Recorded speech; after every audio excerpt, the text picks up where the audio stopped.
جب مریم نواز، اگر آپ دیکھیں کہ ایون یہ TPL کے پورے کام کے دوران وہ خاموش رہی ہیں، تو مریم نواز کی خاموشی دراصل بتاتی ہے کہ ان کو بھی سگنل مل چکا ہے کہ وہ اب اس ملک سے باہر چلی جائیں گی اپنے باپ کے پاس، جیسا کہ میں اپنے پچھلے پروگرام میں کہہ چکا ہوں کہ اب وہ عدالتیں جو ہے وہ اپنا رول پلے کریں گی، اور حکومت کے پاس ایک ایکسکیوز ہوگا کہ ہم تو احتساب کے لیے لوگوں کو پیش کرتے ہیں لیکن عدالتیں چھوڑ دیتی ہیں۔ ابھی آپ نے دیکھا آج ہی ہمارے شہزاد اکبر صاحب جو ہیں مشیر ہیں جناب وزیر اعظم صاحب کے احتساب کے حوالے سے، اور انہوں نے کہا کہ جی احتساب 60s میں سے شروع ہوا اور آج وقت گزرنے کے ساتھ ساتھ یہ احتساب مزید مشکل ہوتا جا رہا ہے۔ تو پنجابی میں کہتے ہیں نا کہ جاگتے رہنا ساڑھے دینا رہنا، تو وہ یہ کام کہہ رہے ہیں کہ آپ عوام بالکل بھی یہ نہ سمجھیں کہ جو احتساب کا نعرہ حکومت نے لگایا تھا وہ اب اسی سکسیس کے ساتھ جاری رہے گا۔ بہرحال سکسیس تو تھی بھی کوئی نہیں ایسی خاص، ہاں ایک حوالے سے سکسیس ضرور تھی کہ خان صاحب نے جب کہا کیمپین کے دوران کہ میں آپ کو رلاؤں گا، تو اس میں کوئی دو رائے نہیں ہے کہ خان صاحب نے پاکستان میں جن لوگوں کو رلایا ہے وہ کبھی سوچ نہیں سکتے تھے کہ ان کے ساتھ بھی یہ ہو سکتا ہے۔ نواز شریف، زرداری، بلاول بھٹو، مریم نواز، شہباز شریف، ان کے ساتھ پھر ان کے ایاز صادق صاحب، شاہد خاقان عباسی صاحب، احسن اقبال صاحب، سعد رفیق صاحب، مریم نواز، یہ سارے، نواز شریف، یہ کبھی سوچ نہیں سکتے تھے کہ ان کے ساتھ کوئی اس طرح سے کر سکتا ہے، خاص طور پہ جس کے بارے میں وہ ہمیشہ سے یہ کہتے رہے کہ ان کو ABCD سیاست کی نہیں پتہ۔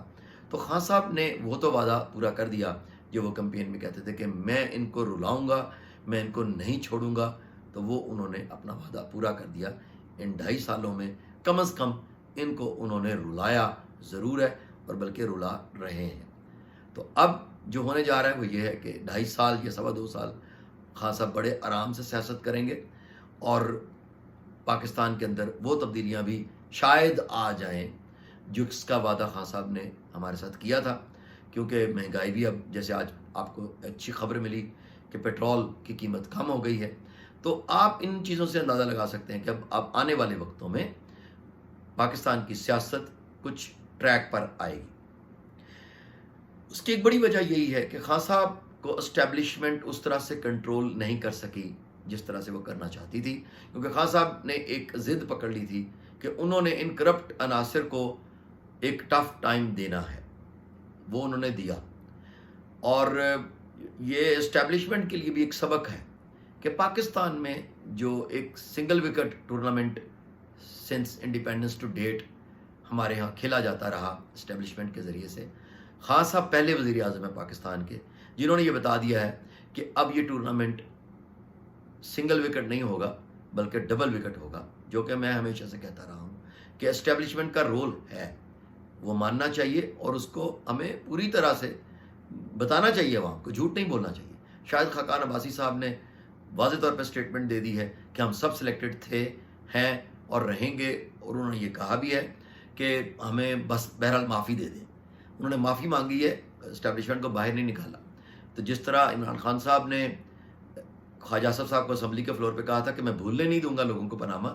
تو میں بھی اپنے بلاگز کے ذریعے سے بھولنے نہیں دوں گا کہ شاہد خاقان عباسی صاحب نے یہ اتنی امپورٹنٹ اہم بات، اتنا بڑا اعتراف سچ بولا ہے، لیکن پاکستان میڈیا نے اس کو بالکل بھی نہیں اٹھایا، کیونکہ آپ کو پتہ ہی ہے کہ کیوں نہیں اٹھایا، کیونکہ نہ تو ان بلاگرز کی اور نہ ہی ان اینکرز کی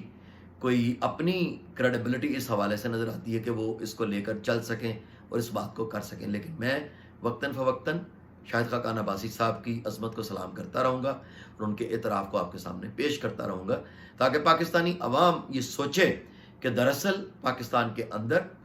اسٹیبلشمنٹ جو ہے یہ کوئی اور نہیں ہے۔ میں ہمیشہ ایک پرائم ٹائم شو میں بھی میں نے ایک نجی ٹیلی ویژن پہ یہ بات کہی تھی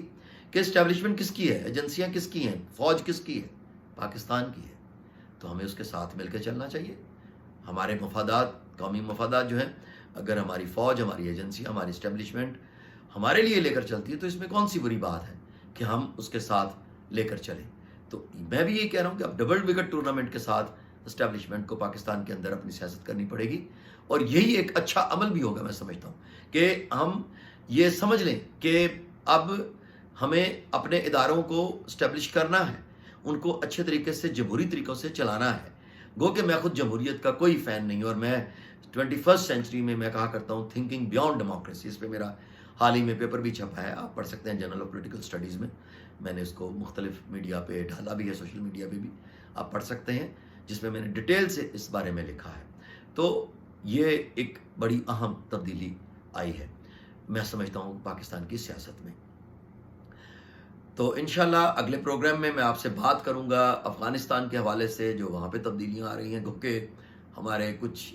دانشور حضرات یہ سمجھ رہے ہیں کہ بہت بڑی تبدیلی آئی ہے، وہاں پہ تبدیلی ہونے جا رہی ہے. میں اس کے بارے میں کیا سوچتا ہوں، کیا سمجھتا ہوں، اپنے اگلے پروگرام میں پورے ڈیٹیل کے ساتھ میں اس پہ باقاعدہ بات کروں گا. اس کے لیے میں چاہوں گا کہ آپ میرا اگلا پروگرام ضرور دیکھیں. تب تک کے لیے اجازت دیجیے. اللہ حافظ.